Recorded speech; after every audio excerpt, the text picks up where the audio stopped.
നമസ്കാരം. Raf talk മലയാളത്തിലേക്ക് അവർക്കും സ്വാഗതം. പഞ്ചാബ് എഫ് സിക്കെതിരെ കേരള ബ്ലാസ്റ്റേഴ്സ് ഏകപക്ഷീയമായ ഒരു ഗോളിനെ വിജയിച്ച് കയറിയപ്പോൾ എൻ്റെ മനസ്സിൽ തങ്ങി നിൽക്കുന്ന രണ്ട് മൂന്ന് രംഗങ്ങളുണ്ട്.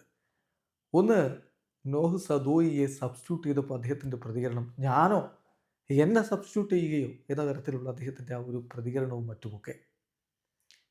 പക്ഷെ അത് കൃത്യമായ സബ്സ്റ്റിറ്റ്യൂഷൻ ആയിരുന്നു എന്ന് കളിയുടെ റിസൾട്ട് വന്നപ്പോൾ തെളിഞ്ഞു.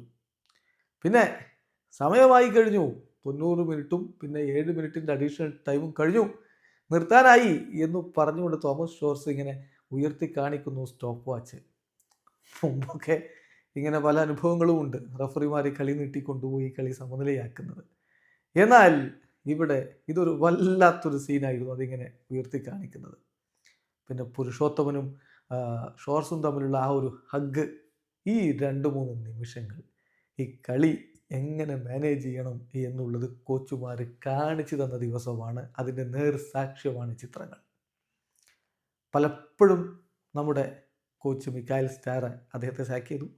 അദ്ദേഹം ഒക്കെ പറഞ്ഞിരുന്ന വാക്കുകളിൽ നന്നായി കളിച്ച് ഞങ്ങളാണ്, പക്ഷേ അൺഫോർച്ചുനേറ്റ്ലി ചില മിസ്റ്റേക്കുകൾ കൊണ്ട് കളി തോറ്റു. അങ്ങനെ നന്നായി കളിച്ചിട്ട് കാര്യമില്ലല്ലോ, ജയിക്കണമല്ലോ, 3 പോയിന്റ് നേടണമല്ലോ. ഒരു കളി എങ്ങനെ മാനേജ് ചെയ്യണം, ഒരു ലീഡ് എങ്ങനെ സംരക്ഷിക്കണം, എന്ത് പ്രതിബന്ധങ്ങളുണ്ടെങ്കിലും അതെങ്ങനെ സംരക്ഷിച്ച് വിജയിക്കണം, അതാണ് ഇന്ന് ഈ 2 പേര് തോമസ് ഷോർസും ടി ജി പുരുഷോത്തമനും ചേർന്ന് കാണിച്ചു തന്നത്. അതുകൊണ്ടാണ് പറഞ്ഞത് അവർക്ക് കൈയടിക്കണം. അവരുടെ ആ തീരുമാനങ്ങളുടെയും അതുപോലെ ഗെയിം മാനേജ് ചെയ്തതിൻ്റെയും ഒക്കെ ഫലമാണ് ഈ 3 പോയിന്റ് എന്ന് പറയുന്നത്. ഏതായാലും നമ്മൾ കാര്യങ്ങളൊന്ന് വിശദമായിട്ട് നോക്കുക.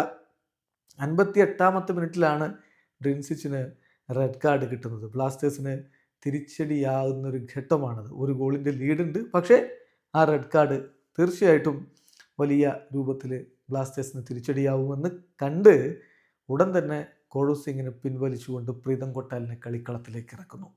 അപ്പോൾ തന്നെ കോച്ചുമാർ തീരുമാനിച്ചു ഡിഫൻസ് ശക്തിപ്പെടുത്തണം. മിലോസ് പോയല്ലോ, അപ്പോൾ ഡിഫൻസ് ശക്തിപ്പെടുത്തുക നിർബന്ധമാണ്. ആ ഒരു ഗോളിൻ്റെ ലീഡ് സംരക്ഷിച്ച് നിർത്തുകയും വേണം. ഡാനിഷ് ഫാറൂഖിന് യെല്ലോ കാർഡ് ഉണ്ടായിരുന്നു. സോ അദ്ദേഹത്തെ 65ാമത്തെ മിനിറ്റിൽ പിൻവലിക്കുന്നു. ആ മാവിയയെ കളിക്കളത്തിലേക്ക് വിടുന്നു. കഴിഞ്ഞ ഡിഫൻസ് വീണ്ടും ശക്തിപ്പെടുത്താനാണ് നോഹ് സദോയിയെ പിൻവലിച്ച് കോയഫിനെ വിടുന്നത്. നോഹ് സദോയി ആ സമയത്താണ് ഞാനോ എന്നൊക്കെയുള്ള ജസ്റ്റർ കാണിക്കുന്നത്. അദ്ദേഹം ഒരു ഗോൾ അടിച്ചിരുന്നു, നന്നായി കളിച്ചു വരികയായിരുന്നു. പക്ഷെ അപ്പോൾ വേണ്ടത് വീണ്ടും ഇനി ഒരു ഗോൾ, ഒരു ആളെണ്ണത്തിൽ കുറവുണ്ട്, ന്യൂമറിക്കലി ഡിസഡ്വാൻറ്റേജ് ഉണ്ട്. അപ്പോൾ അത് വെച്ച് കൂടുതൽ ശ്രമങ്ങളിലേക്ക് പോയാൽ ഉള്ള ലീഡ് കൈവിട്ടു പോകും എന്നുള്ളത് തിരിച്ചറിഞ്ഞിട്ടാണ് ഇത്തരമൊരു നീക്കം നടത്തിയത്. അത് ശരിയായ തീരുമാനമായിരുന്നു എന്ന് പിന്നീട് റിസൾട്ട് വന്നപ്പോൾ തെളിഞ്ഞു. നോക്കുക, വാലൻ്റ് കണ്ടക്റ്റിന് 74ാമത്തെ മിനിറ്റിൽ ഐബൻ ഡോലിങ്ങിന് റെഡ് കാർഡ് കിട്ടുന്നു. ബ്ലാസ്റ്റേഴ്സ് വീണ്ടും 9 പേരായിട്ട് ചുരുങ്ങുകയാണ്. പക്ഷേ അപ്പോഴും ബ്ലാസ്റ്റേഴ്സ് ഉലയാതെ നിന്നത് ഡിഫൻസ് ശക്തിപ്പെടുത്തിയത് കൊണ്ടാണ്.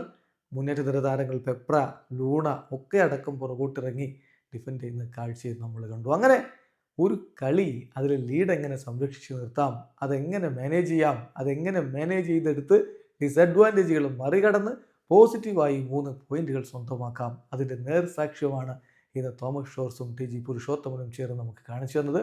തീർച്ചയായിട്ടും എന്നും കേൾക്കാറുള്ള പല്ലവി, നന്നായി കളിച്ചത് ഞങ്ങളാണ്, പക്ഷേ തോറ്റുപോയി എന്നതിന് പകരം എങ്ങനെയോ കളിക്കട്ടെ, കളി ജയിച്ചു, 3 പോയിന്റ് വിജയിച്ച് മടങ്ങി വരുന്നു. കൈയടിക്കണം കോച്ചുമാർ ഇന്ന് കാണിച്ചതിന്. വീഡിയോ അവസാനിക്കുന്നു. ഫുട്ബോൾ ലോകത്തെ കൂടുതൽ വിശേഷങ്ങളുമായി റാഫ് ടോക്സ് എത്താം.